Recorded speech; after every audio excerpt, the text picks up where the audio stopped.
Тема сегодня. Что такое кризис? Первая тема. Что такое кризис?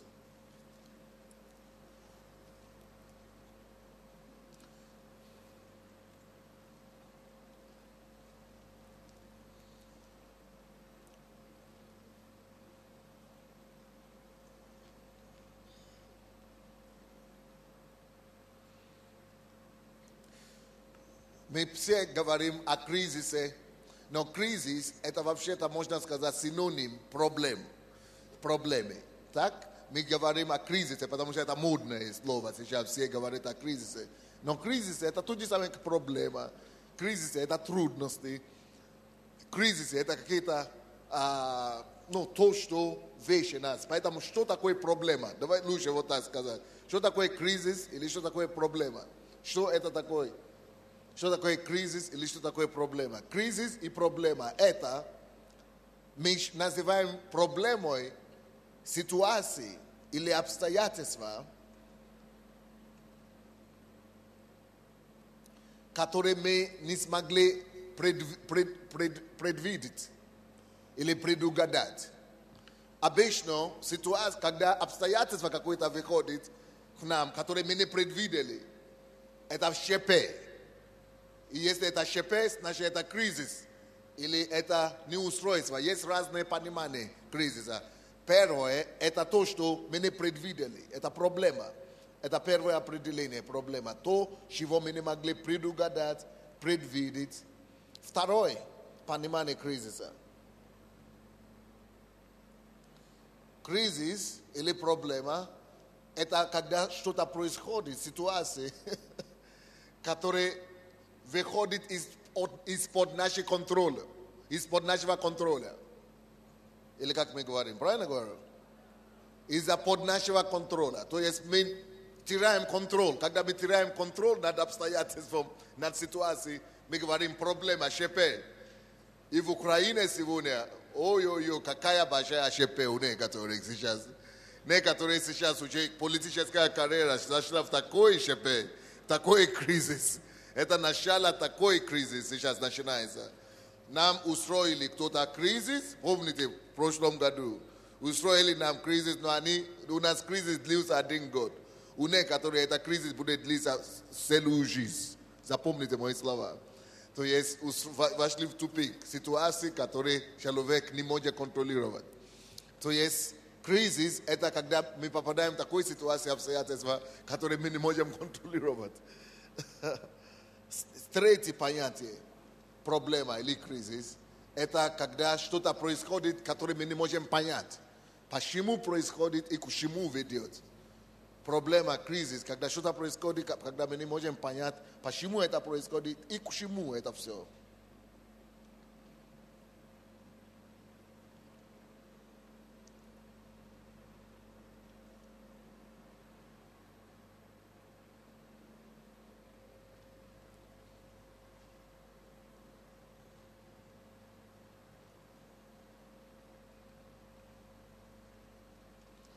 По-моему, мы все можем понять это определение кризиса и проблемы. Вы соглашаетесь с этим или не совсем? Что проблема, давайте подумаем, какие бывают проблемы. Сын или ребенок, дочка попала в наркотику или попал в наркотик. Это проблема или не проблема? Это кризис или кризис? Это совпадает под этим определением, что что-то, которое выходит из-под нашего контроля. Почему? Потому что мы идем к врачам, и врачи говорят, а мы не можем его ничего делать. Между прочим, к вам я должен ехать на этой неделе, нет? Это есть кризис, правда? Вот наш пастор, наша сестра, сын попал в аварию и стал, не может ходить. Что это такое? Это кризис или нет? Это ужасный кризис. Прямо сейчас у кого-то есть рак, Бог сейчас мне говорит, рак прямого кишка в зале. Или в зале, или вы молитесь за такого человека, не знаю, возьмите, либо поднимите руку, давайте я помолюсь за вас. Какой-то, вот именно, по-моему, прямого кишка, именем Иисуса. Мы запрещаем эту проблему, постанавливаем исцеление во имя Иисуса Христа. Пускай придет прорыв, исцеление и чудо. А также камень, почка, именем Иисуса, будьте исцелены и здоровы во имя Иисуса Христа. Кризис – это когда допустим, когда ставят рак. Это такая проблема, это такой уже кризис. Это не просто проблема, это уже кризис.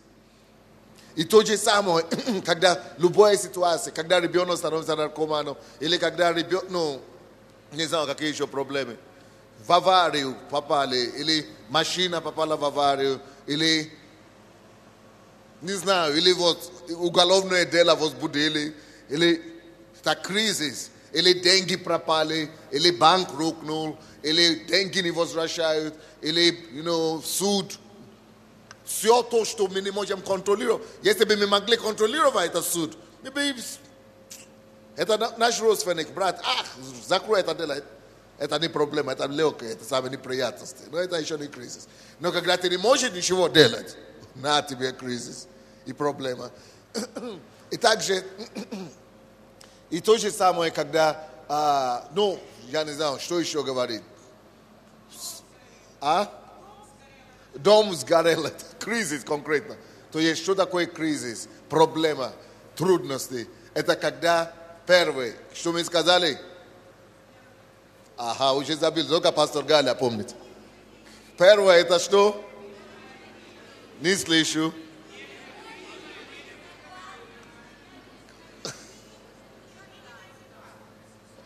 Хорошо, один человек, пастор, скажите. Когда происходит что-то, которое мы не могли предугадать, предвидеть или предсказать, мы не смогли его увидеть, оно бакс, как, допустим, месяц назад, мы проснулись утром, и палатки нет.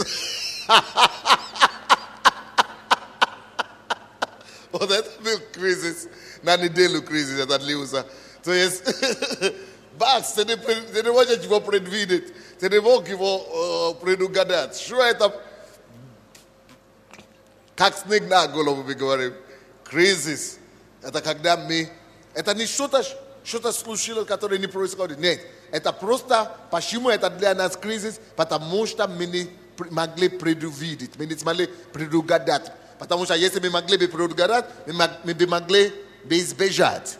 А из-за того, что мы не смогли предугадать, мы не смогли также его остановить или предугадать. Или избежать это. Второе, понимание кризиса. Пастор Ирина, скажите. Когда ситуация выходит из-под контроля. Когда ситуация просто выходит из-под контроля. Допустим, обычно люди, мы сегодня говорили с одним человеком в офисе у меня сегодня. И очень хороший пример. Я это скажу, это не популярный. Когда молодой человек или молодая девушка замужем или не замужем, или даже не молодой, ты взрослый человек, да? Может быть 40 лет или 50 лет, и влюбляешься в сотрудника на работе, или наоборот, молодая девушка, ты верующая, и потеряй голову. Эй, hello, стоп! И ничего не доходит. Это кризис, я вам скажу. Потому что всю жизнь ты его учил, так живи, или всю жизнь ты знаешь. Он говорит, я сам все понимаю, но ничего не могу с собой поделать. Я замужем, дети взрослые, но не могу. Это кризис или не кризис? Это когда выходит из-под контроля. Есть такие ситуации, не дай Бог нам. Или муж загулял, допустим. Это кризис или не кризис? Такой кризис, не дай Бог. Или жена загуляла, или ребенок загулял. Когда вещи ты не можешь контролировать. Или подростки, у кого есть подростки, 16 лет. Ты говоришь, эй, куда пошла, что с тобой? А подростки, они себе же из-под контроля. Это такой кризис может быть. Не дай Бог. Уже не будем говорить за здоровье, да? Когда мы не можем контролировать ситуацию. Мы видим, и это одно из самых ужасных вещей, что может с человеком произойти. Когда ты смотришь, Хочешь что-то поделать, хочешь остановить, этот процесс, и не можешь. Хочешь, смотришь, и беспомощно. Родители знают, о чем я говорю. Это такое ужасное дело, не дай Бог просто. Но все вытекает из твоих рук, и ты не можешь его остановить. Вот это кризис. Вот это кризис. Смотришь, но не должно так быть, но она происходит. Ты не можешь контролировать. Вы знаете, единственный способ, самый лучший способ, как я, слава Богу, уже вроде бы становится светлее. Самый лучший способ, как я понимаю, как контролировать подобные ситуации, когда ты смотришь, выходит из-под контроля, это просто бежать к Богу и цепляться зубами. Я тебя не упущу, как Иаков. Просто я тебя не упущу. Уединение, просто уйти и держаться. Просто все, пока Бог не пошлет слово. Пока Бог не проговорит. Но это потом, мы будем об этом говорить попозже. Но это когда ситуация выходит из-под контроля. Какие еще примеры бывают, когда ситуация выходит из-под контроля? Самолет падает. Это самое страшное. Это уединение даже тут не поможет. Не успеешь. Это уже слишком экстремально.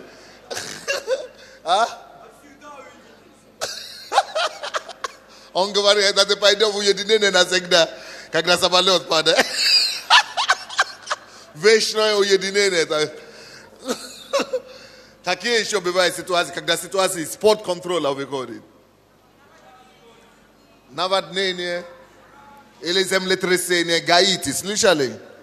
Это кризис. И третий вариант, какой мы сказали? Когда мы чего-то не можем понять. Не можем понять, как, почему. Объясните мне. Были ли у вас такие ситуации в жизни, когда почему я, почему? Но почему я, почему? Вот когда вам хочется задавать такой вопрос, как, почему, как? Ну почему, как? Почему я, почему, как? То есть у всех спрашивают, все что-то говорят, но ты знаешь, что тебе не дают ответ. Это не ответ. Все что-то стараются помочь тебе, говорят. Тебе не жарко от этого и не холодно, короче. То есть не легче не становится. Что это такое? Это кризис. Так что кризис это не только финансы. Чему я веду вас. То есть кризис это не только кредиты. Кризис это не просто какие-то... Это тоже может быть пример кризиса, но кризис бывает еще похлебше, друзья, посерьезнее. Понятно или непонятно? Итак, когда кризис происходит, самое главное это не сам кризис и не сама ситуация, а наше понимание к тому времени, когда кризис придет. Тому времени, когда кризис придет, какая наша готовность, какая наша подготовка к этому времени, когда кризис приходит. Мне нравится, как у меня есть один друг, вы, наверное, за него слышали, пастор Руфус. Кто слышал за пастор Руфус, Аджибой из Латвии? Когда эти все проблемы начали на нас, обрушиваться в прошлом году, да? Его жена, Наташа, она мне звонит по скайпу и плачет, и рыдает. Я же тебя знаю, пастор Сандей, я же тебя знал. Как можно такое о тебе говорить? Как можно? И рыдает. И муж говорит, она не спит ночами, только рыдает. Это же несправедливо. Это же несправедливо. Как можно так, пастор Сандей? Как можно? И рыдает. И мне звонит, еще мне и рыдает. И мне приходится ее утешать. Но тут однажды, когда она очередной раз рыдает, и муж там был рядом, и муж говорит, слушай, я тебе уже сказал, Наташа, слушай сюда. Пастор Сандей, я его знаю уже 20 с чем-то лет. Он подключен к другому источнику. Он какой-то другой. Utembea boje crisis umeyadoma shemuni wota crisis. So Pastor Sunday питается не кризисом, а питается источником его. Это важный, важный statement, как это, важное заявление, очень интересное заявление. Я повторю его, чтобы вы поняли тонкости этого заявления. Он говорит, Пастор Сандей, это я первый раз сам даже слышу такой, я не такой умный, это он такой учитель. Он говорит, Пастор Сандей имеет другой источник подпитки. Потому что когда кризис происходит, да, кризис хочет, чтобы ты питался от него, от этого кризиса. То есть, ситуация, ШП случилась, да, и это ШП диктует тебе твои мысли, о чем ты должен думать, оно тебя привязывает, чтобы ты только о нем думал. Вы понимаете, о чем речь, да? Вот кризис, проблема, только поэтому и существует. Он может взять контроль над твоим разумом. И тут пастор Руфус говорит, Пастор Сандей подключен к другому источнику. Он питается из другого места. Он говорит, если я могу что-то сказать о пасторе Сандее, он имеет другой источник питания. Он откуда-то другой питается. Он питается с неба. Он питается с трона Божьего. Он не питается кризисом. Он не живет кризисом. И вы действительно не поверьте. Не было дня, чтобы я не спал. Я спал все это время. Только однажды у меня был кошмар, сон. Когда я видел сон, что меня сажают. Только один раз. А так, действительно, у меня не было таких моментов.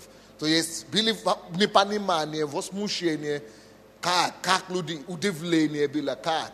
Это и есть кризис. Но вот я жил другими делами, думал, как выходить, как помогать людям, думал, работал. Это самый продуктивный год в моей жизни за 5 лет. Потому что я очень много работал над собой, над тем, как двигаться вперед и так далее. То есть, во время кризиса важна твоя уровня подготовка к этому кризису. Почему?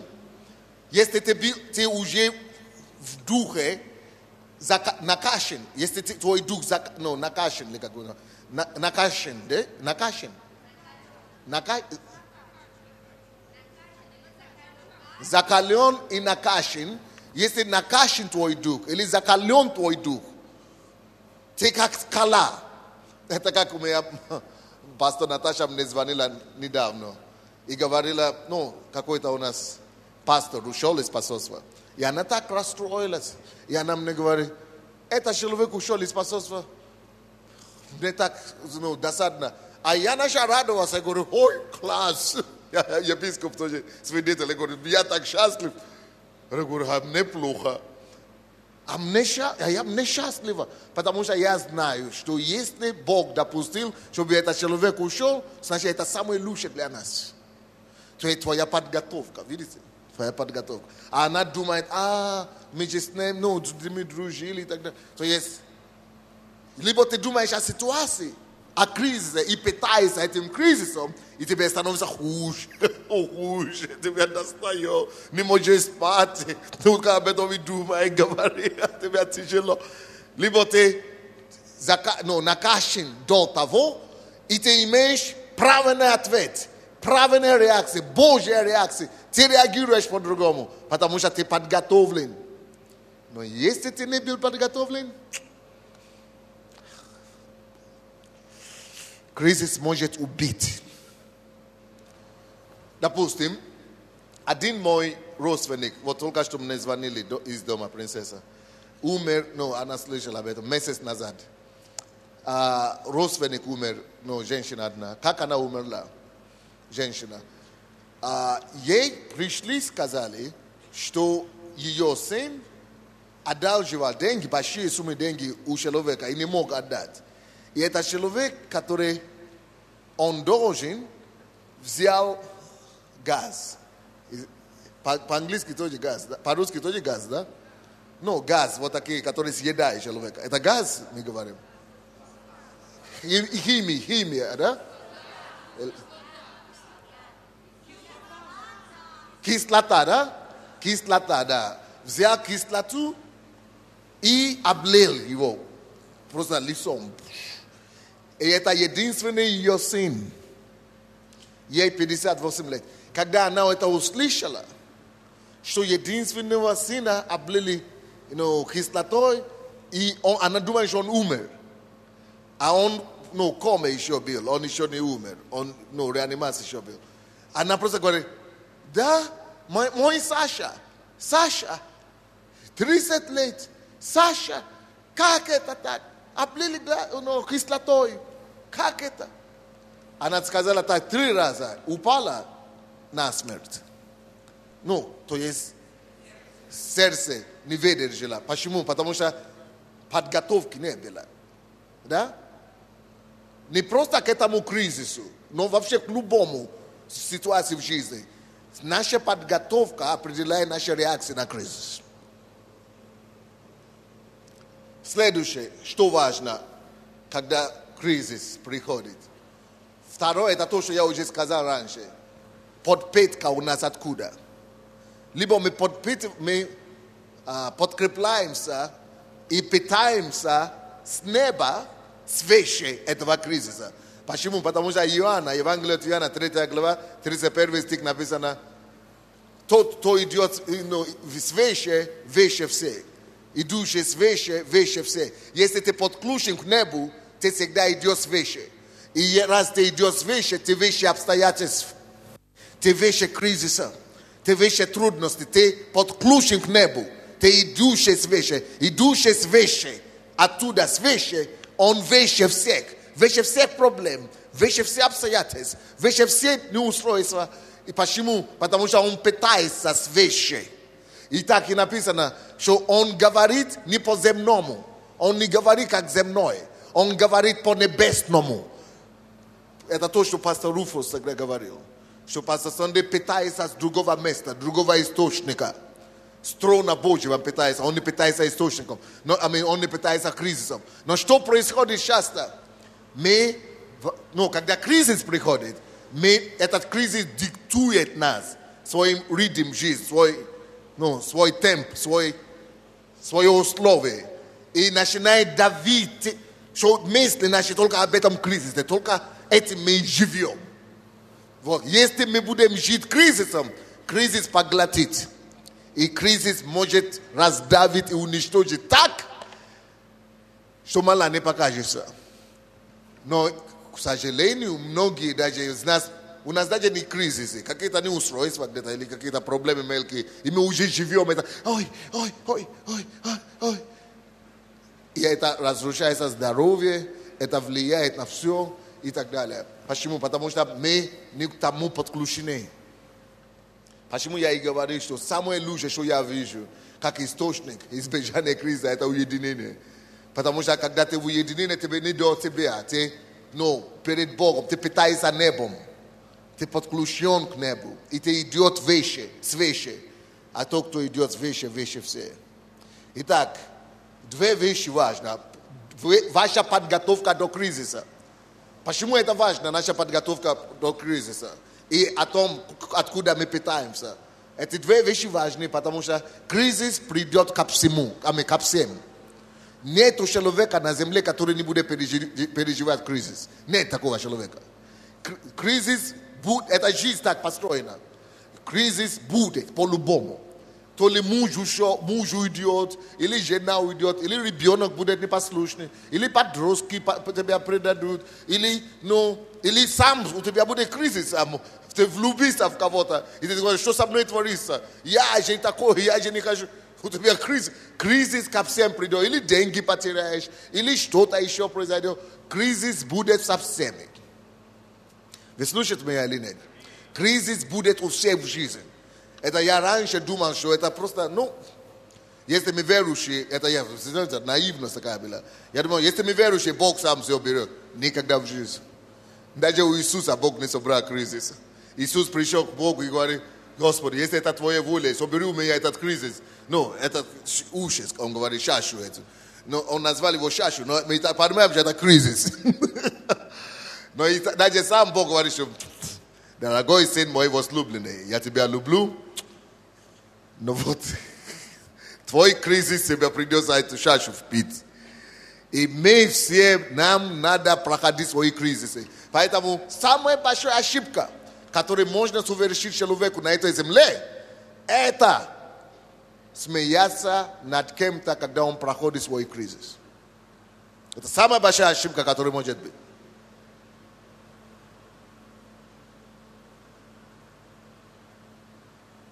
И это самая большая глупость, которая может быть. Когда ты указываешь палец, или смеешься, или, как мы говорим, возносишься над другим, только потому что пока ему тяжело, а тебе хорошо. И ты думаешь, с тобой это не будет. Гарантирую, буду спорить. Завтра же. Да, может быть не такой, но будет другой. Вы помните, когда у нас были эти проблемы, один из пасторей, который по телевизору выступил и говорил, давайте, приходите ко мне в церковь. То есть здесь много церквей и так далее. Месяц после того, как он так выступил, у него были церковь в Киеве, в других городах СНГ. Но на него такой стресс наступил. То есть как нервное истощение какое-то, как депрессия, какой-то хорошая проблема, нервное расстройство, что он вынужден уйти, передать церковь на полгода и уехал себе в страну, чтобы он не мог даже проповедовать, даже служить, даже до сих пор не может вести нормально церковь. Почему? Потому что не надо было. Это он там говорил за какой-то король, то ли голый, то ли полный. Но и этот человек тоже тут же свой кризис наступил. Но кризис его намного серьезнее. Кризис здоровья. А кризис здоровья, не дай Бог даже врагам, я вам скажу. Когда наступает ситуация со здоровьем, это тебе не интернет. И это тебе не кредиты. Это очень серьезно.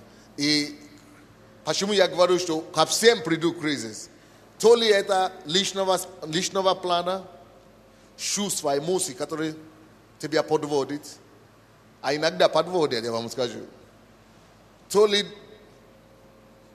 деньги, кризис, когда ты кому-то доверил, а тебя подвели. Следующий кризис, предательство. Ты людей вложил, доверял. И бакс, так холодная вода на тебе голову. То ли кризис детей твои, которые тебя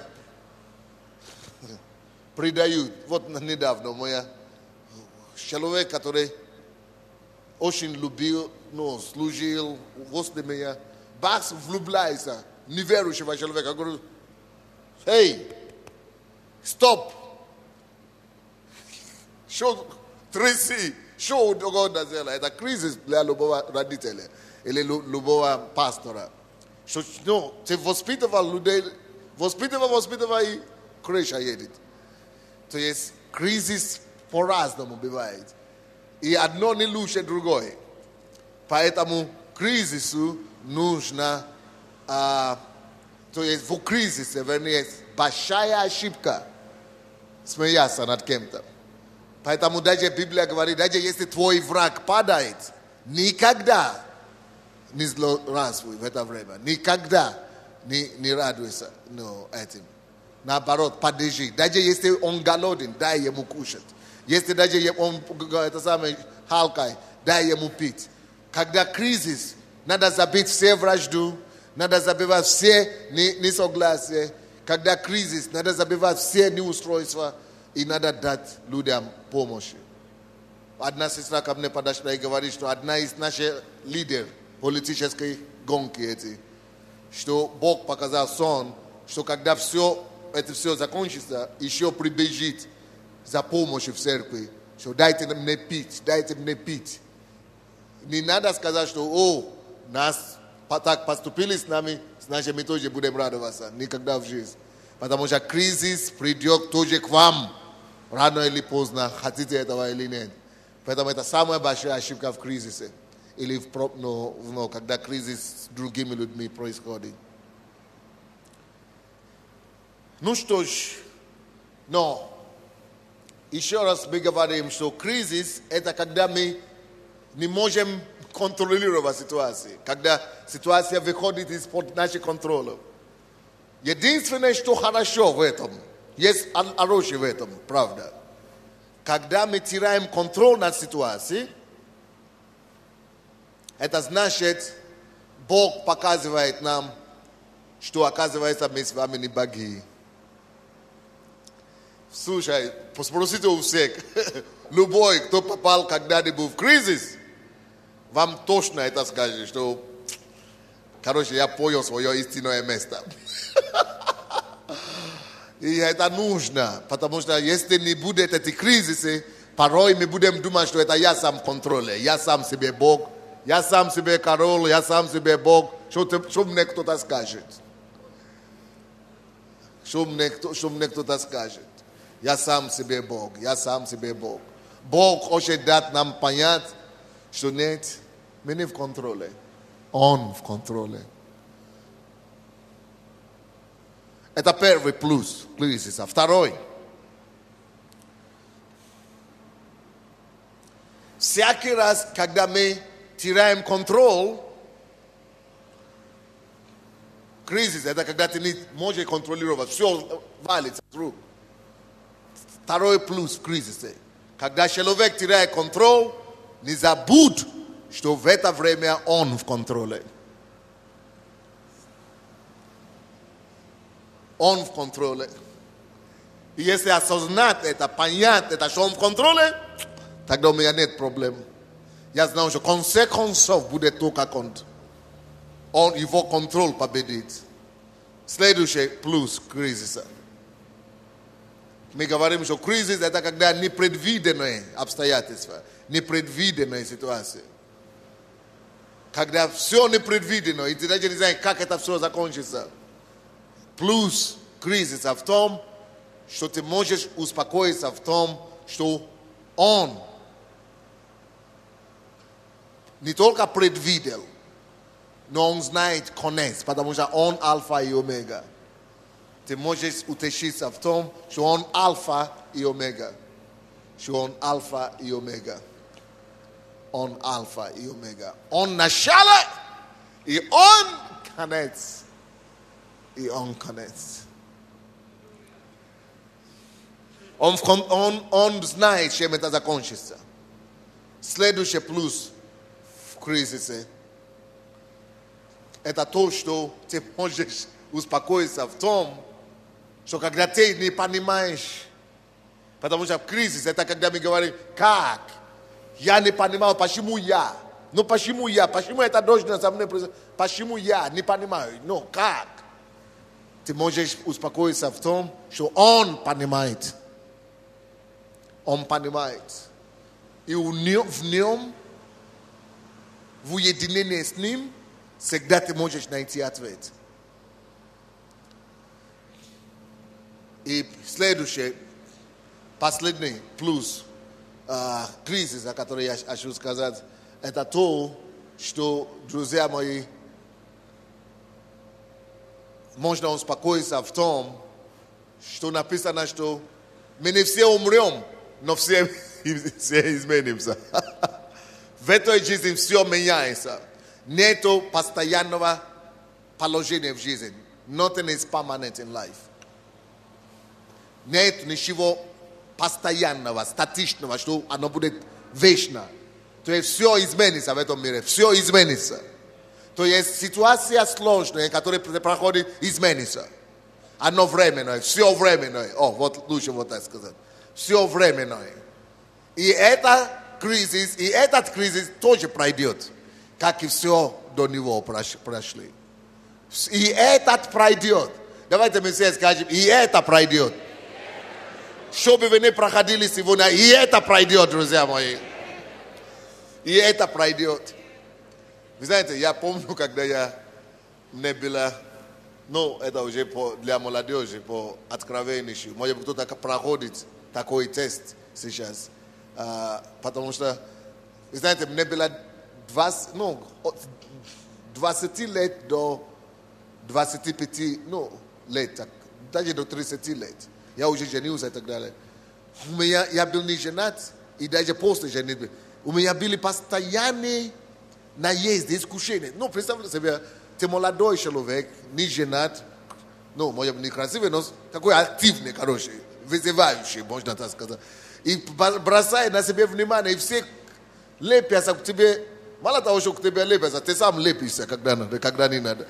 Искушение, потому что это возраст такой. И я не знал, что это возраст такой. И я думал, боже мой, это значит быть христианином вообще нереально, непрактично. Такие искушения, я говорю, конечно, я буду держаться до конца, умру, но оказывается, что биологически, как раз с 19 лет до 35-8 лет, особенно до 35 лет, это активное сексуальное, это зазревание, да? Или как это? Это фаза такое в жизни. И я думал, боже мой, это же всю жизнь надо будет вот так бороться. Я говорю, уже все, это мама мия, это же все. Ты уже женился, это же тоже 35, я говорю, боже мой, это же верующий никогда, ни с кем не встречается. Это же только сражается. Ни телевизор не может включить, не может выключить, ни компьютер не может. Это же уже. Ты держишься как-то будет, но, у меня было какой страх, что ты думаешь, это всю жизнь будет. Слушай, еще 50 лет прощется, другая фаза, А я не знал, по опыту можно было мне сказать, я еще до этого не дошел, поэтому... Все еще впереди, да, я так говорю. А я думал, что я уже все, мы уже выскочили. Но все равно это уже не то, что было 23. Доживем до 50. Доживем до 50, и другую проповедь прочтем.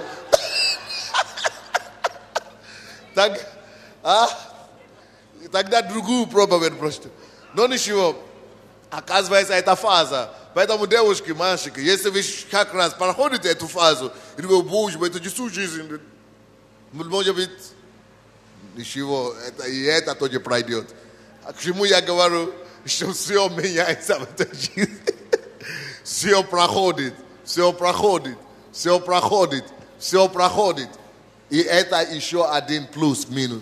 Если ты будешь держаться достаточно, пройдет. По-любому пройдет.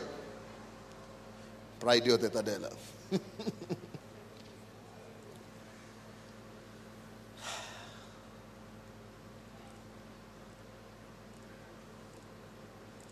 Итак, это первая тема сегодня. Вторая тема. Причины кризиса. Может быть, сразу давайте я, наверное, сразу вам вопросы буду писать сразу после первого я дам вам вопросы. Можно так? Или сначала все учения, а потом вопросы? Давайте сразу вопросы. Первый вопрос. Надо будет его сдать. Вы, наверное, уже в курсе, да? Наверное. До конца февраля надо будет написать и сдать эти экзамены. Первый вопрос. Что такое кризис? 3 понимания кризиса.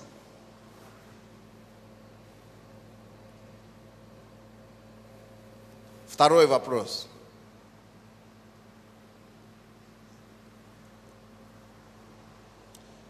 Опишите 5 ситуаций в своей жизни, которые вы бы назвали кризис. 5 ситуаций, которые вы бы назвали кризисом, которые были у вас.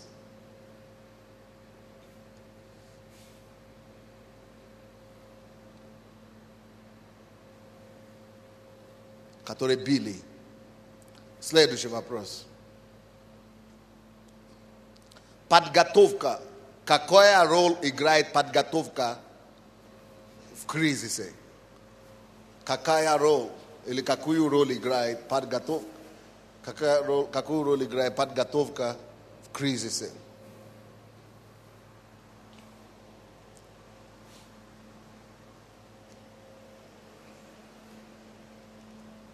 Следующее. какие плюсы есть в кризисе.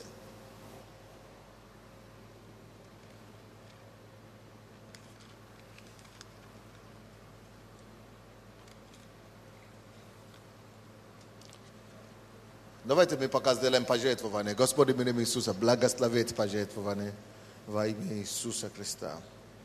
Аминь.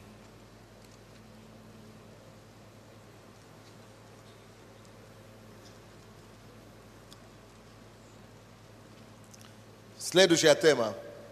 Мы будем делать одновременно, да? Или сначала давайте закончим пожертвование.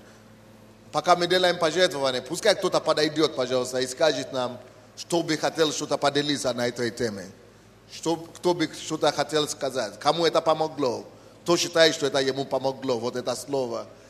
Потому что я не знаю, почему Бог сказал именно эту тему. Надо обязательно его прочитать на этой неделе. Но он меня просто заставил, можно сказать. Добрый вечер, церковь.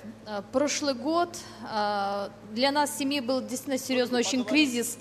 У моего отца была проблема серьезная со здоровьем. Он примерно 3 раза где-то был при смерти. И первый раз, когда его забрали в реанимацию, он на ногах перенес инфаркт, и это дало ишемический удар. Он потерял память, все, в общем, там по полной программе. Для это как раз было перед 10-дневным постом, и мне надо ехать сюда. Отец в реанимации, это было жуткое состояние. То есть я такое было весь как комок нервов, ко мне даже прикоснуться невозможно было, настолько это было переносить страшно и вообще. И слава Богу, моя семья сюда отправила меня, сказала: ты езжай, мы справимся без тебя. И это как-то мне дало силу, укрепило меня. И второй раз, когда в апреле месяце уже у него случилась кома, и я сбежала вниз, он на руках умирает, уже была другая ситуация, у меня был Божий мир, Божий покой, я уже стояла в молитве, я оказала ему первую помощь, чтобы он не задохнулся и не умер, там язык вытащить, голову на бок, то есть все как положено, пока ехала полчаса скорая помощь. Вот, я же стояла в вере, я просто молилась. И Бог потом мне проанализировал, дал вот эту ситуацию, сказал: второй раз ты была готова. Ты уже была готова к этому кризису, поэтому ты спокойно приняла, ты взяла в вере, ты молилась. И пока скорая приехала, он уже начал приходить в себя. Без приключений, конечно, не обошлось, когда села врач. Он только-только начинает очухиваться, она говорит: ну, больной, расскажите, что вы чувствуете? Вот. Но я уже настолько была в Божьем мире, что я даже на это не обратила внимания, потому что уже совсем другое было отношение к этому. Спасибо, дорогая.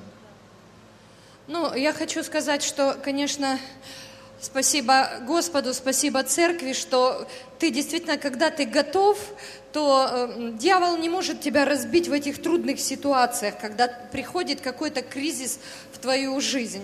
И то, как пастор говорил, я подписываюсь под каждым его словом, потому что, в принципе, за эти 2 месяца я все это пережила.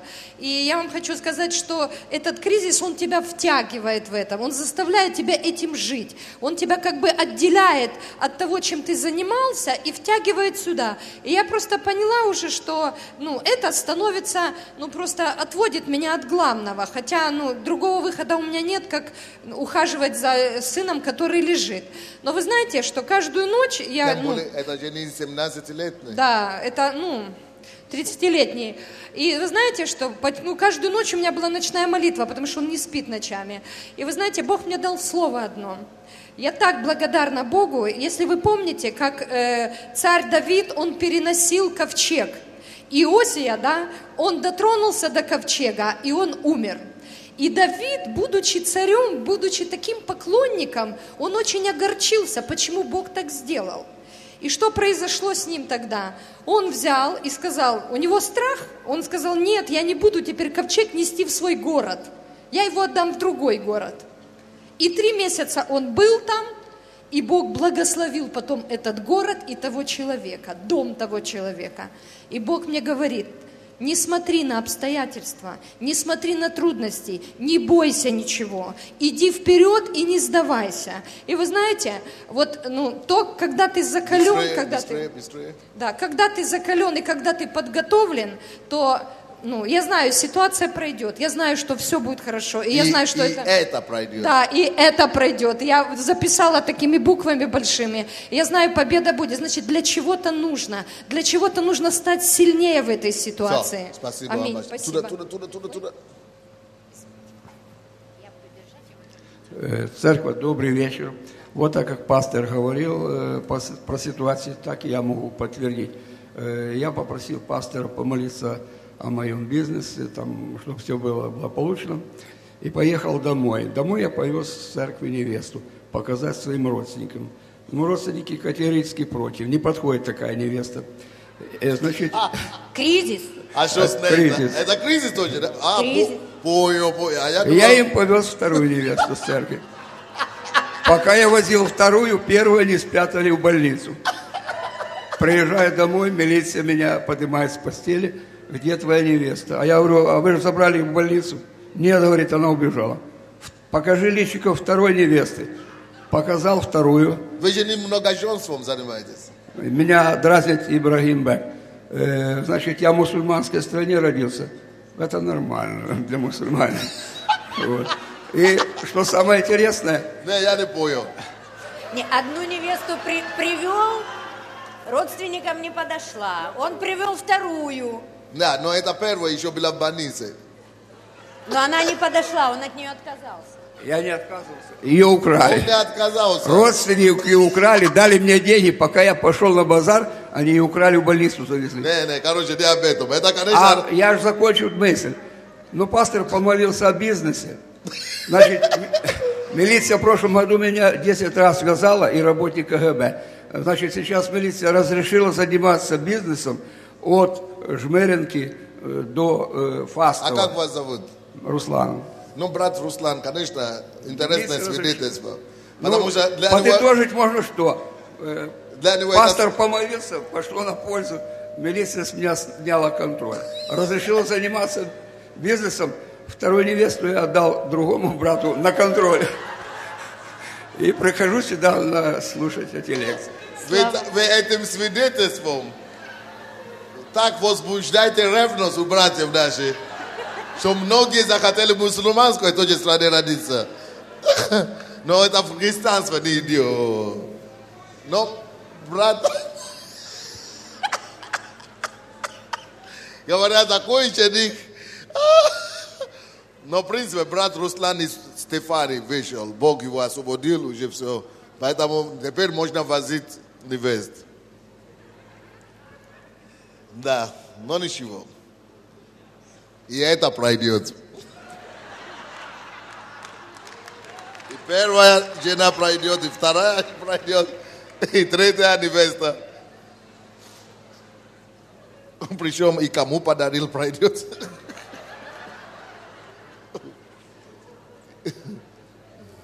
И тот, и другой. Короче, причины кризиса. Почему Бог допускает кризис в нашей с вами жизни? Почему все-таки Бог допускает кризис?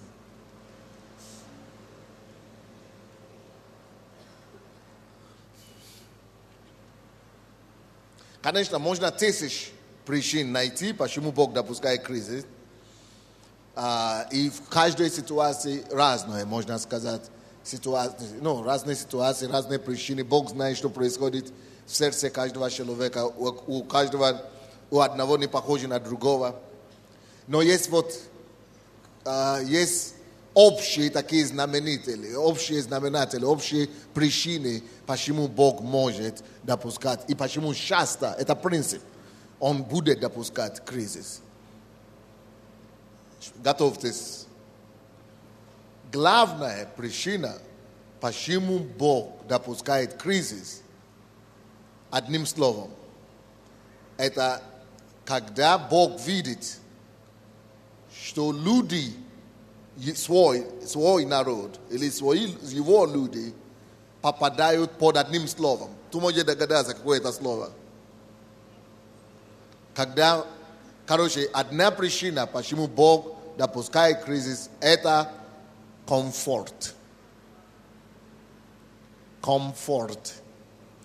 Когда Бог видит, что мы с вами расслабились, и попали в комфорт, или как лучше по-русски сказать? Так же, да? Вот комфорт, нормально по-русски. Когда человек попадает в такой комфорт, это самая главная причина кризиса в жизни всех. Однако, что такое комфорт? Комфорт – это то, к чему стремится каждый человек на земле, живущий на земле.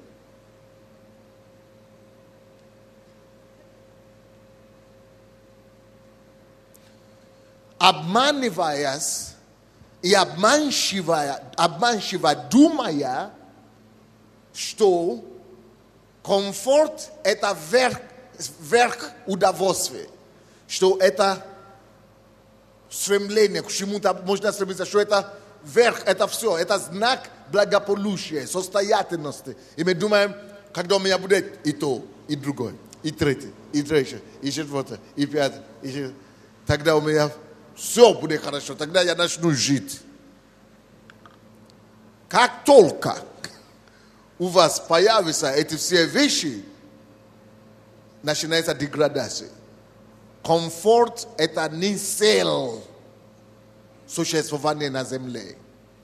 Это мои уроки через мой кризис, короче. И Бог мне вот, у меня даже не было это все написано, только на уединение вот это вот. И Бог говорит, иди срочно говори людям. Потому что кто-то еще стремится к комфорту. Честно говоря, давайте не будем лукавить, да? Я просто буду так задавать вопросы. Честно. Есть ли люди в этом зале, которые еще мечтают о том, чтобы у них определенный комфорт появился в жизни? Есть ли? Почти все. Мы ищем дом, мы ищем машину, мы ищем семью, уют и так далее. Но оказывается, это самое опасное, что вы можете просить себе. Это самое опасное, что вы можете себя желать. Потому что как только что комфорт появляется, надо быть на чеку. Намного сильнее придется. Комфорт требует, бдительности. Как Иисус сказал, молитесь и бодрствуйте. Комфорт требует бодрствования, бдительности. Быть на чеку постоянно. Но когда нет комфорта, да? Когда ситуация, когда проблемы, надо постоянно побеждать, ты автоматически на чеку. Когда, неустройства какие-то, ты постоянно, ты фокусированный, ты сдержанный, ты мобилизованный, ты, группированный, или как там сказать, ты, полностью смобилизованный, ты на чеку. Но когда комфорт, это надо сознательно, усилиями, сверхусилия, которые не хочется во время комфорта, не хочется усилием. Пускай теперь каждый вспомнит себе, до того, как у вас появилась машина. Кто-то евангелизировал каждый день. Вот я такой, один такой. А теперь никогда, потому что в машине я даже людей не вижу. Из-за этого комфорта можно награду пропустить на небо. И вообще на небо некоторые не попасть вообще. Некоторые из нас, у нас не было машин, не было квартир, мы успевали на ночные попасть. Даже без машин, без квартир, без ничего. Мы едем 4 часа, но мы не пропускаем ни служения, ни ночные и так далее. Появились все это. Вроде бы уже должны стать легче и лучше. Это уже все. Машины, все, поехали, все. Должно быть легче уже. А именно сейчас уже не могу. Почему? Комфорт.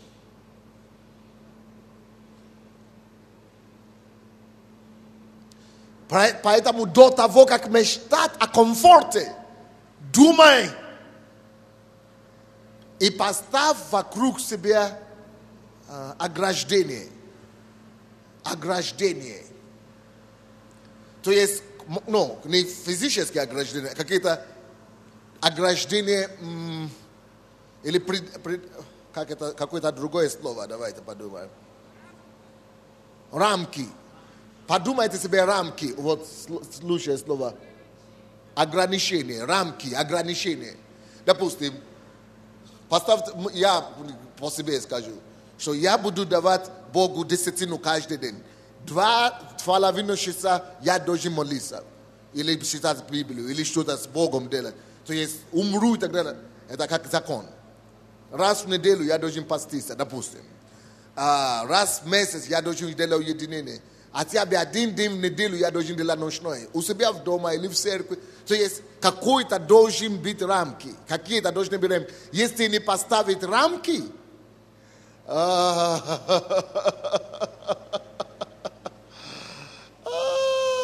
унесет все, короче. Этот комфорт унесет. Посмотрите на любого человека, у кого комфорт. Это дело времени. Без рамки. Это дело времени, чтобы его уже не стало. Какой ночной молитвы? Давайте я компьютер включу. Бакс, включи компьютер. Вместо ночной молитвы. Порнография. Первый раз отселял это порнографию. Второй раз отселял, вроде бы выдержит. Третий раз, ничего, посмотрю, взгляну чуть-чуть. И присел. Комфорт. Компьютер даже не было раньше. Тогда бежал в интернет, в это самое, на служение. Теперь компьютер.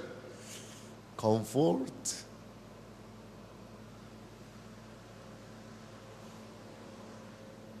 Так самая главная причина.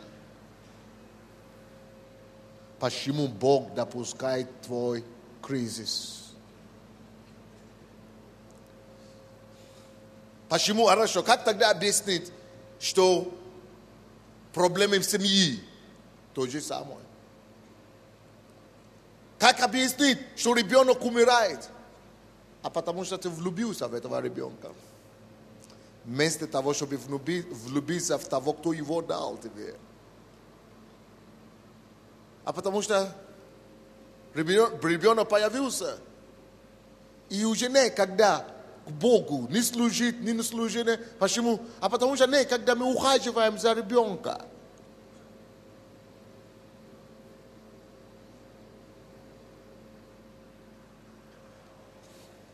Идол. Всякий, что мы поставляем вещи Творца, становится идолом.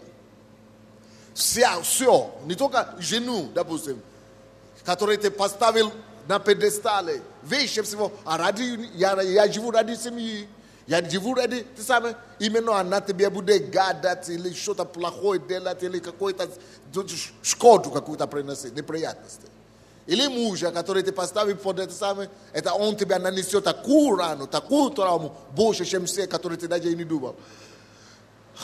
Подростки, дети, именно он, мне уже 18 лет, мама, что ты хочешь? Уйди отсюда, я тебе не хочу с тобой говорить. Именно такие маты и какие оскорбления, которые ты ниоткуда не слышал за всю свою жизнь, именно от этого ребенка и послушай. Почему? Потому что нельзя ничего поставить вещи Творца. Комфорт. Почему комфорт? Потому что когда этого ребенка не было, ой, Господи, и перекрестился, и лампочку ставил, или свечку ставил, и все это сам. Все, теперь уже есть, это же мой Саша. Это же мой Саша. Это же мой ребенок, мой ребенок. Как будто сам себя создал и сам себе пошел купил магазин ребенка. Мой ребенок.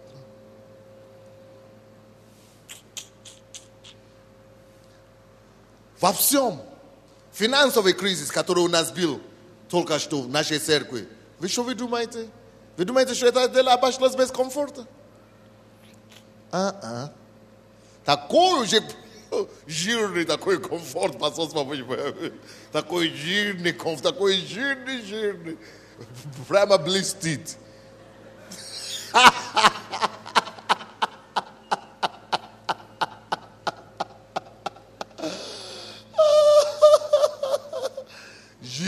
комфорт. И мы получили хорошо. Но не только комфорт. Что я имею в виду под этим словом комфорт? Комфорт туда для меня входит слово чувство безопасности. Ну, когда ты очень, да, сохранность, или как это сказать, чувство безопасности такое. То есть, то есть все хорошо. А? Стабильность, вот, стабильность, безопасность. Как? Беспечность, да, вот, беспечность, вот такая. Беспечность, когда ты думаешь, беспечность, все хорошо, все идет хорошо, все хорошо всегда будет, все. Я за каменной стеной. Ой, я тоже люблю говорить это слова моей жены, но слушай, я понял, что если он не будет каменной стеной, любая плоть проклят, горе всякому, кто делает плоть своей опорой. Лучше его сделать каменной стеной. Лучше его делать опорой. Лучше его делать защитой. Лучше его сделать. А потом, как бы прицепом мужа там, или жену там, или детей. Но это уже просто как дополнительное. Безопасность, комфорт, как мы еще сказали? Стабильность, чувство мира. То есть, когда человек хочет покой быть. Вот, когда человек находится слишком долго в покое, состояние покоя – это состояние болота. И когда Бог видит состояние покоя слишком долго, это покой становится болотой. А это болото скоро начнет смердить. А когда это болото смердит, оно уже начинает всякие грязи, и Бог его долго не будет терпеть. Потому что болото это потом становится, вымрет.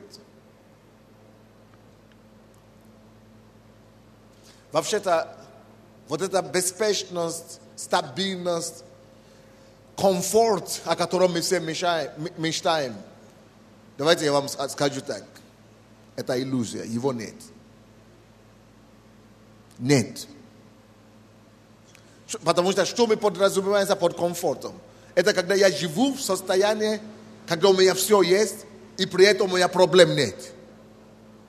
Комфорт это когда у меня все есть, и у меня все обеспечено, и я живу в мире, покое, стабильность, безопасности, комфорте, в уюте, обеспеченности. И при этом нет проблем.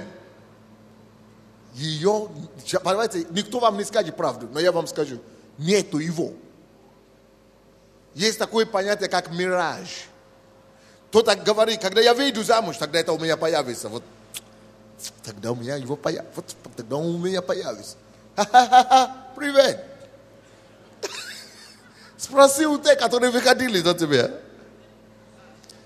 Когда у меня появится ребенок, все-таки, мы вышли замуж, но все-таки еще ребенка нет. Все-таки, когда ребенок появится, трое детей. Спроси у тех, у кого не только что трое детей, по 10 детей, все равно его нет, а мираж. Что такое мираж? Мираж это когда ты едешь на дороге, да? И как будто вода впереди у вас там. И думаешь, я сейчас доедем до воды. И доедешь, что нет. А потом впереди. Ты доедешь до твой пункт назначения, ты так не увидишь эту ложу воды. Потому что его нет. Это ощущение такое. Это ловить иллюзии. Это иллюзия. Нет такого понятия, как безопасная жизнь. И комфорт нету. И не будет безопасной жизни. На этой земле не будет. И я по Библии вам докажу. Потому что Евангелие от Иоанна, 16 глава, 33 стих. К сожалению, мы все были обмануты в этом. Что, И мы думаем, потому что мы смотрим по телевизору, Голливуд, смотрим на машины на улице, богатых людей. Но я уже в этом обмане уже не могу быть уловлен. Потому что я все эти богатых людей уже видел. Я их все знаю. Тем богаче, тем больше проблем. Тем больше комфорт у людей, тем больше проблем. Нету, это иллюзия. Нету такого состояния, когда ты дойдешь до комфорта такого, что беспечность, что все обеспечено, что все тебе хорошо, и что все хорошо, о чем ты мечтала, что ты счастлив. Нет. Жизнь – это карусель проблем. И то, что делает жизнь увлекательным, и что делает жизнь потрясающим, это процесс одолевания проблем, разных проблем. Сам процесс одолевания всяких проблем, это и то, что делает жизнь захватывающим. Вот в том-то и кайф жизни. Кайф жизни не в комфорте. Как вам сказать? Удовлетворение, счастье жизни не в том, когда все уже хорошо устроено и нет проблем, все тебя подают и так далее. Инвалидом станешь, дорогой. Даже на Западе сейчас, из-за того, что комфорт много, они сами себе загоняют в спортзал, чтобы себе какую-то проблему создать, нагрузку. В Америке все бегают, или в спортзал ходят, уже в Украину туда приходят. Почему? Потому что они в комфорте. То в машине, сидящий образ жизни, то в кондиционере. И они понимают, что умирают быстрее те, которые так живут, без активного образа жизни, чем те, которые, наоборот, проблемы определяют постоянно. То есть жить в комфорте разрушительно. Оно пагубно для человека. Евангелие от Иоанна 16. Евангелие от Иоанна 16, 33. Сие сказал я вам, чтобы вы имели во мне мир. Вот о чем я говорю. Безопасность, мир. Безопасность, мир. В чем, я потом. В этом мире будете иметь скорбь. Но мужайтесь, я победил мир. В этом мире, в котором мы живем, планета Земли, не будет состояния покоя, мира. Для кого? Никого. В этом мире только скорбь, проблемы, неприятности. Но вот процесс преодолевания этих скорби, проблемы, неприятностей, это то, что дает тебе удовлетворение. Когда ты преодолеешь проблему одну, счастье приходит, и жди другой. Это мы когда-то думали, я тоже лично так думал, что я уже пришел к Богу. Одна проблема еще стоит перед ним. Мы пришли к Богу, все вопросы решены. Еще один вопрос, пастор помолится, все решится, короче. И больше не будет проблем. Оказывается, это иллюзия. Иллюзия. Не будет такого, что ты будешь жить в этой беспечности, стабильности, мире, покоя, нет проблем. Нет. Жизнь это карусель, вот такой идет. Что с одной проблемой на другой. С одной проблемой в другой. Это надо настроить себе, чтобы получить кайф от того, что ты преодолеваешь один кризис, и другой приходит. И в этом процессе преодоления и есть победа. В этом процессе победы и есть кайф, в этом и есть жизнь. Решение проблемы и в решении преодоления кризиса, это и есть кайфа, это и дает тебе мышцы. Почему мы ходим в спортзал? Когда мы ходим в этот спортзал, мы преодолеем какие-то препятствия, и мышцы растут, фигура появляется, здоровье появляется. Так и в жизни. Здоровье появляется, мускулы появляются, когда мы преодолеваем в жизни. Радость появляется, веселье появляется. Но кайф в жизни заключается в том постоянном процессе преодоления проблем. И слушайте, друзья, если сейчас, в настоящее время, у вас настолько все хорошо, что вы даже не решаете в данный момент никакие проблемы. Все так хорошо, устройство. У вас проблема, вот это проблема, вот это беда у вас. Это даже уже не проблема, не кризис, это беда. Вам надо начинать себя создавать какие-то проблемы. Начните искать какие-то неприятности, короче. Потому что деградация начинается. Распадается организм. Распадается ум. Ум ваш не двигается, не работает. У вас все, вы начинаете идти в убыль, вниз. Но посмотрите, это местописание, которое мы читали. Написано, что в мире будете иметь много проблем. Но в этом не проблема. Не обращайте внимания на это. Скорбь это не проблема. В чем радость? Но мужайтесь, мужество, которое ты имеешь, чтобы преодолевать свою скорбь. Вот в чем жизнь заключается. Это мужество. Все имеют жизнь. Но в этой жизни наслаждаются и побеждают в этой жизни, у кого есть мужество. Не у кого есть жизнь, жизнь у всех есть. А у кого мужество преодолевать трудности жизни, преодолевать кризисы жизни. Вот какое мужество у тебя есть встретить жизнь. Вот это определяет, кем ты станешь в жизни. У кого есть мужество одолеть, они одолевают одну проблему, другую, третью, четвертую, и они поднимаются выше. Но те, которые сдаются, я устал бороться. Все! Тебя уже похоронили заживо. Ты уже все, крест. Тебя уже похоронили заживо. Поэтому кризис это твой друг, это не твой враг. Кризис это твой друг, это не твой враг. Кризис это твой друг, это не твой враг. Оно тебе дает нагрузку. Она тебе дает препятствие преодолеть, чтобы набирать мышцы, чтобы мускулы росли, чтобы здоровье, чтобы кровообращение могло течь, чтобы кровь поступила в мозг. Также в духовном мире, также в жизни вообще.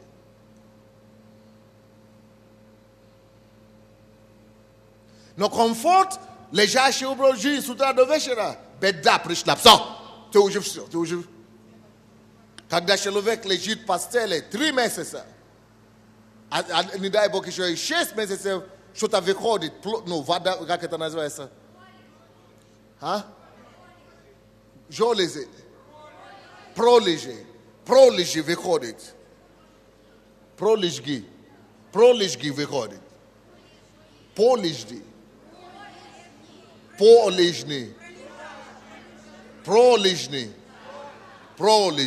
Пролежни выходит. Что такое пролежни с ним происходит? Есть люди, которые надо менять. Когда вы убираете это постель и вода, а у него становится тело, становится атрофированное. И мышцы становятся. Почему? Потому что комфорт лежит, без препятствий. Он не преодолевает препятствия. Он не одолевает. Это беда большая.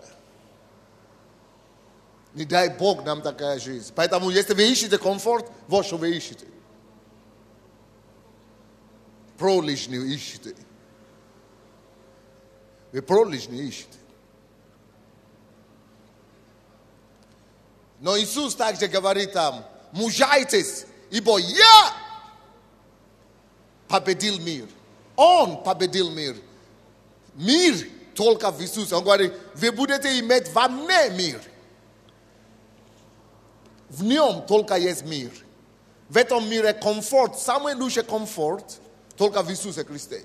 Найди свой комфорт, свой мир в нем. Если вы не найдете свой мир только в нем, вы ищете мир в квартире, машине, в самолете. Каждая машина тебе дает дополнительную проблему. Каждый дом, который ты строишь, дает тебе дополнительную проблему. Каждый самолет, который ты купил, это еще дополнительная проблема. Каждый новый костюм, который купил, это тоже тебе дополнительная проблема. Каждый комфорт, который ты приобретаешь, если ты будешь искать комфорт в вещах, эти вещи будут усложнять твою жизнь еще больше. Жену, которую ты приобрел, ты такую проблему приобрел, ты вообще попался. Ты еще не знаешь? Спроси у женатых. Ты говоришь, все, я женюсь, или я выйду замуж, все, у тебя беда только начинается. Проблема, короче, только начинается. Выйди замуж, все. Спокойная жизнь закончи. А что, вы не в курсе? Спросите у всех. А что, вы не в курсе? Это же раньше ты сам за себя отвечал. Теперь тебе придется за кого-то еще отвечать. Они теперь начнут требовать. Это когда вы встречаетесь, они такие ле-ле-ле-ле-ле. Это пока встречаетесь. Не-ле-ле-ле не будет. Это мой Сергей. Она начала тебя заявлять. Это же мой Сергей. Слушай, зачем ты женился, если ты не будешь?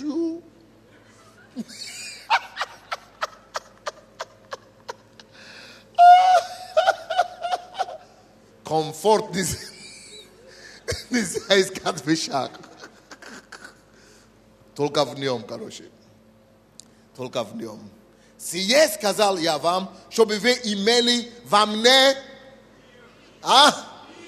А это слово «мир», которое он здесь говорит, переводится как комфорт, безопасность, покой, стабильность. Во мне!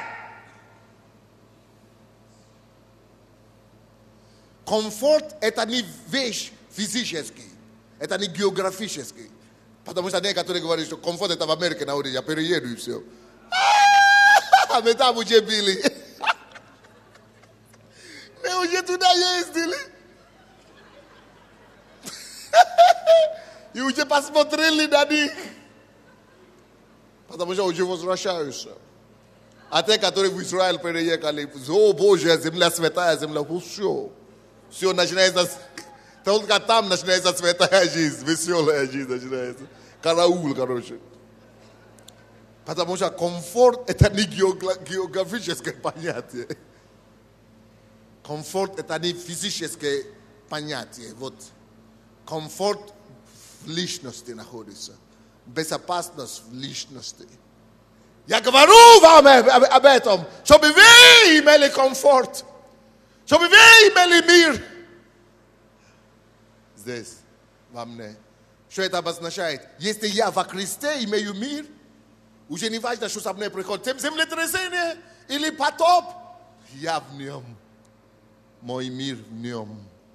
Мой дом рухнул сегодня или стоит, не важно. Когда рухнул и когда стоит, я в нем. Мой комфорт в нем. Мой покой в нем. Он мой покой. О, я здоровый сегодня, кризис, или завтра диагноз плохой. Умирает тело, рак или какой-то диагноз, а я в нем. Спрятан мой мир в нем, мой комфорт в нем. Он мой комфорт. То все, мой муж загулял, моя жена запила, или что такое. А я в нем. Мой мир в нем. Мой покой в нем. Все, кандидат проиграл, кандидат выиграл. Что делать? Беда. Я в нем. Мой мир в нем. Да. Не в должности, не в физических вещей. Нужно искать комфорт. Да, серьезно. Да. Говорю вам это все, чтобы вы имели во мне. Кто-нибудь скажите, во мне. Не слышу. Не слышу. Не слышу. Во мне. Во мне. Вот почему я сейчас сказал, я буду настаивать и буду загонять всех, кто считает себя членом этой церкви уединения. Каждый месяц буду требовать. Пускай я стану врагом всем, пускай они меня возненавидят, но я буду все загнать в уединение. Обязательно. Потому что пока вы не найдете это в нем, у меня будут проблемы. У вас будут проблемы, у меня с вами будут эти проблемы. Лучше создавать себе искусственную проблему. Не кушать. Это проблема. Но это хорошая проблема, которую ты сам себе создал. Теряешь комфорт, чтобы приобрести его стабильность в нем. Лучше не разговаривать по телефону, не делать то, что ты делаешь постоянно, но в нем в это время. Лишишь себя какие-то удобства физические, но ты в нем в это время. И за это время ты лишаешь что-то больно, что ты лишаешь, но зато ты приобретаешь в нем стабильность это, покой это, мир это. Ты мой мир, мой покой. Давайте, пока ты играешь, это где ваши музыканты? Только тише сделай, я закончу мою проповедь, пока ты играешь. Слушайте, причина, самая главная причина кризиса – это комфорт. Посмотрите на все, у кого проблемы, потому что они ищут комфорт. Все, кто в тюрьме сидят. Почему попал в тюрьму? Потому что он украл. Кого-то убил, потому что он хотел что-то завладеть. Он хотел себя создать комфорт не в нем, но в чем-то попал в тюрьму. Почему люди изменяют? Потому что хочет и найти комфорт себе, другой женщине или другом мужчине, не в нем. Потом его поймали, посадили. Или что-нибудь еще. Все. Почему он брал деньги, кредит, не возвращает? Он ищет комфорт. Комфорт в деньгах, вещах, поездках, гостиницах. Не в нем. Говорю все это вам, чтобы вы больше не искали комфорт в эти все вещи. Чтобы вы имели вам не. Почему люди все проблемы только из-за того, что люди ищут комфорт, безопасность, стабильность, не в том. Люди хотят быть успешными, богатыми. Они думают, вот через это я создам тебе комфорт, мир, богатство. Заблудятся, ошибутся, упадут, неприятности придут. Потому что комфорт, безопасность, мир, стабильность вам не. А в мире будете иметь. Даже если вы верующие, будете иметь. Он не говорит, что только неверующие будут иметь. Нет, все. Вы верующие будете иметь проблем. Нет комфорта. Это иллюзия в этом мире. Комфорт только в одном есть. В нем. В моем Боге, в моем Иисусе. В моей любви, в моем покое. В моем бесподобном Спасителе. В моем герое. Вот в нем все это есть. В мире мы будем иметь проблемы. Кризис будут всегда. Но когда мы спрятаны в нем,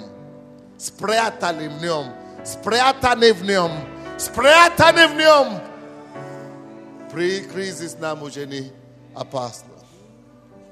Уже не опасно нам.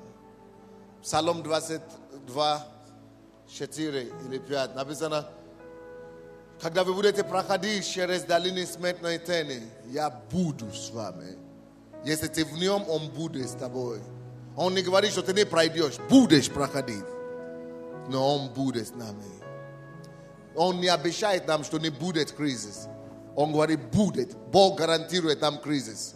Скажите кто-нибудь, Бог гарантирует нам, что будет кризис. Но в нем будем иметь мир. И безопасность. И комфорт. Братья и сестры, стремление иметь физический комфорт уничтожит нас.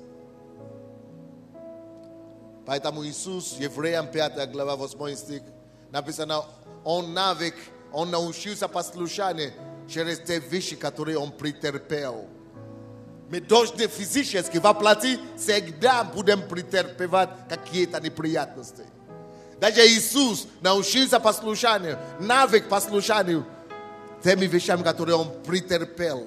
Будем терпеть измену, предательство, но кризисы, дети, жена, соседи, друзья, будут, кризис будут всегда финансово, здоровье, все это будет. Но когда мы в нем, мы в безопасности, друзья мои. Мы в безопасности. Но мы можем знать, что в этом мире все нестабильно. Знаете, единственное, что стабильно, он. Все безнадежно. Но вы знаете, единственное, что надежно, он.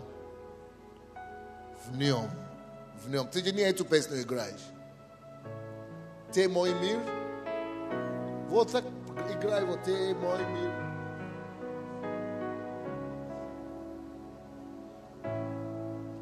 Старайся, но не догоняешь. Тонешь.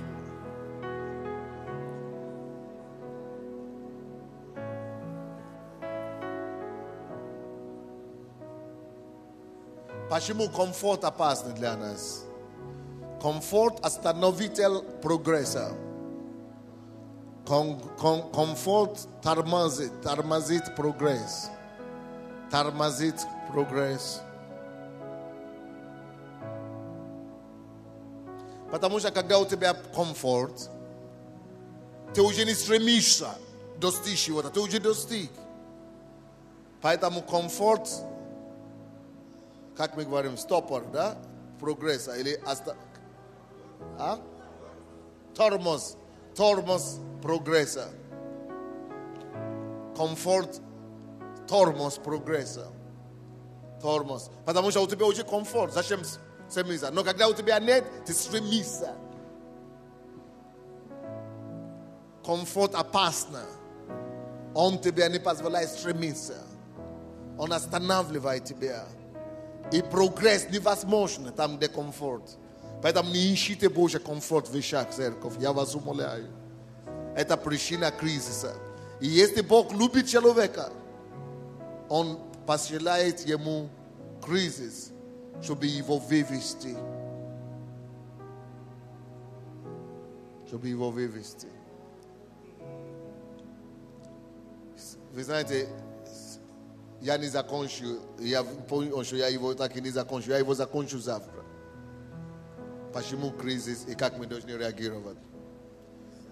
Пока по поводу лидерской школы, не лидерское собрание, мы приняли решение передать своим друзьям, что годовщина у нас будет платной. Не потому что мы не хотим людям дать бесплатно, это символические оплаты. Но это всего лишь 70, если на одного человека 25 гривны. А если за все 4 дня 70 гривны. Если семейная пара 40 гривны. А если все 4 дня 100 гривны. Почему это? Мы хотим делать закладывать камни на годовщине нашей сейчас. Мы хотим сделать церемонию закладывания фундамента. И мы хотим эти деньги, чтобы туда пошли. Это пойдет, чтобы каждый свою лепту нес в строительство церкви. И также мы хотим сказать, что у нас будет всего лишь 7 тысяч мест на годовщине. Здесь будет 4, там будет 3. Поэтому мы просим вас тоже для понимания. Будет времена, кто опаздывает, мы будем в палатке другом, и там будет экран. Но давайте мы как дети дома, будем с пониманием к этим вещам отнестись. Следующее. Будет конференция 26 февраля по 1 марта с американскими миллионерами, которые хотят учить нас, как превратить мечту в реальность. Поэтому запишитесь, пожалуйста, в офис церкви или по телефону 331 02 59. Лидерская школа. То, что мы сейчас делаем, это не лидерская школа, это экстренный такой семинар, который Бог мне побудил, что я должен это рассказать. Но я так понимаю, что завтра будет меньше людей, да, может быть, в малом зале. То завтра считает, что он придет. Это уже больше, чем вчера сказали. Значит, наверное, придется great. Потому что, почему это важно? Если вы все придете точно, тогда нам придется great. Это самое до того, как вы придете, чтобы было тепло, как сейчас. А если вы не придете, тогда мы будем в зале. Поэтому точно, кто знает, чтобы мы не зря, это 2500 гривен стоит каждый день, когда мы греем вот так. Поэтому точно знает, что придет. Пастор Боже, посмотри, это стоит, чтобы ради этого, помогите вот так. Стоит открывать или не стоит открыть здесь? Помогите. Здесь или там поместись? Помогите еще раз рукой. Только здесь, да? А здесь не поместись. Вы не увидели сколько рук. Посмотрите, сколько рук. Не поместись. Хорошо, следующий вопрос. Я прошу вас, если вы считаете себя членом посольства Божьего, или лидер, или служитель, мы должны начинать обязательно уединение. Хотя бы 3 дня в месяц. Если у вас нету где собираться, подойдите в офис, вам помогут поискать квартиру и так далее. Но это должно стать нашей жизнью. Это должно стать культурой пасторства Божьего. Кто ходит в пасторство Божьего, должен ходить в уединение. Но если у вас есть диагноз, или вы знаете человека, у кого диагноз психические заболевания или шизофрения, нельзя ходить. Только для них нельзя ходить. Или у кого проблемы со здоровьем, тогда надо кушать чуть-чуть, чтобы подкреплять здоровье, чтобы не наносить себе вред. Есть целые предписания, как поститься и как уходить в уединение. Но то, что мы должны искать Бога и сделать это своей культурой, это 100%. Я вас прошу и хочу, чтобы это стало просто нашей жизнью. Ну что ж, давайте будем петь эту песню, церковь. Давайте станем. Пускай Бог станет наш мир, наш комфорт, наша стабильность, наш покой. Иисус, Ты мой мир. Ты, ни дом, ни машина, ни слава, ни деньги. Ты мой мир, Господь. Ты мой мир, Божий.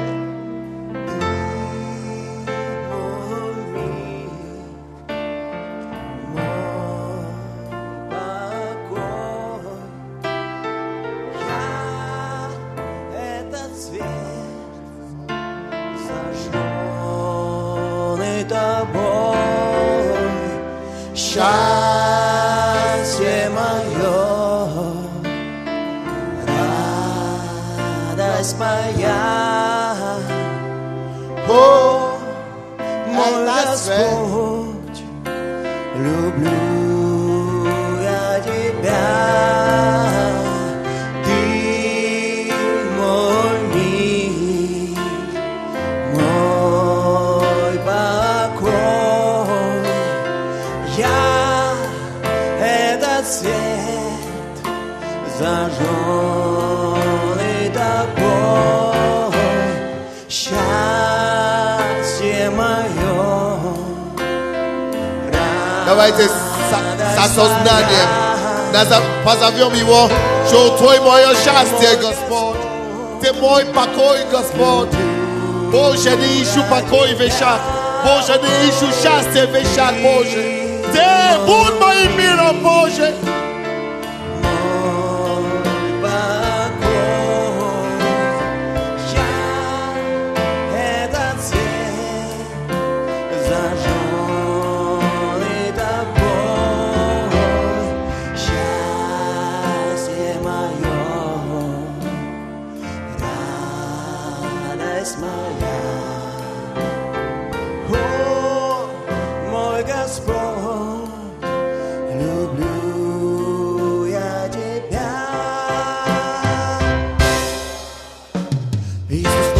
Не славить Тебя, когда Ты собой наполняешь меня, когда я вспоминаю все дела Твои, смерти Твои, чудеса Твои.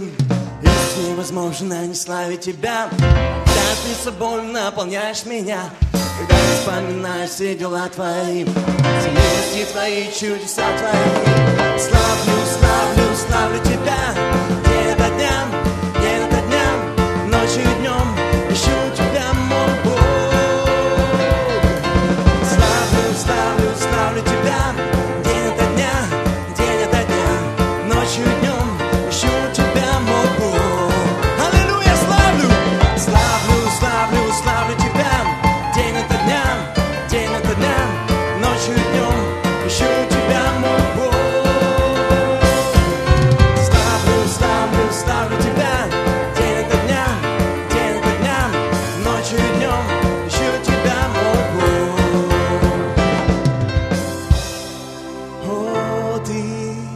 Если кто-то есть в зале, и вы желаете сказать пару слов на эту тему этой проповеди о комфорте, может быть, ваше слово или ваше свидетельство кому-то поможет, кого-то ободрит сегодня. Давайте подойдите сюда поближе. А в это время давайте мы обнимем Иисуса, представим Иисуса перед собой, чтобы Он был наше счастье. Господь, чтобы Ты стал единственным наше счастье. стань единственным моим счастьем, Господь. Я заключаю с Тобой завет, Господь, что Ты мой мир, Господь. Ты мой покой, Господь. Мы отдаем себе Тебе полностью.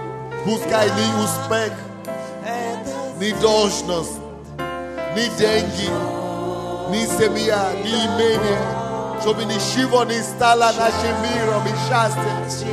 Ты будь моим счастьем, Господь. Ты будь моей радостью, Господь. Ты будь моим золотом, жемчужиной, Господь. Будь нашей полнотой, все во всем Божьем. Во имя Иисуса Христа. Подойдите сюда, сестра, помогите ей подняться. Кто еще желает сказать? Ты мой мир. Я говорю вам в ободрении, меня Господь выдернул из зоны комфорта в 2008 году. Летом я была здесь, все было просто прекрасно. Чувство такого комфорта, что пастор Сандей всех покрывает своей молитвой. Но Бог допустил, что моя мама попала в тяжелую аварию, и мне пришлось с ней в другом городе быть 5 месяцев в травматологии. И вы знаете, в этот момент я просто ощутила себя в кругу вот этой огненной молитвы, что верующие здесь, в этой церкви, за меня там молились. Но я там была одна, как бы один на один. Церковь, посольство там была очень маленькая, и я ее даже почти не знала. И я хочу вас ободрить, если у вас попадается такая ситуация, что вам нужно ехать в другой город, и вы там одни, то Бог просто особо благословляет и дает вот это чувство полноценности, что ты все равно в теле Христа, независимо от того, что ты, может быть, выдернут из зоны комфорта, вот именно своей поместной церкви. Все равно ты в теле, и все равно Бог рядом, и особенное благословение пришло. Спасибо вам большое. Здравствуйте, церковь. Мне было комфортно не принимать водное крещение и не заключать с Богом завет, потому что я боялась взять ответственность за свои поступки в будущем. И я чувствую, что кому-то нужно это свидетельство. Сделайте этот шаг.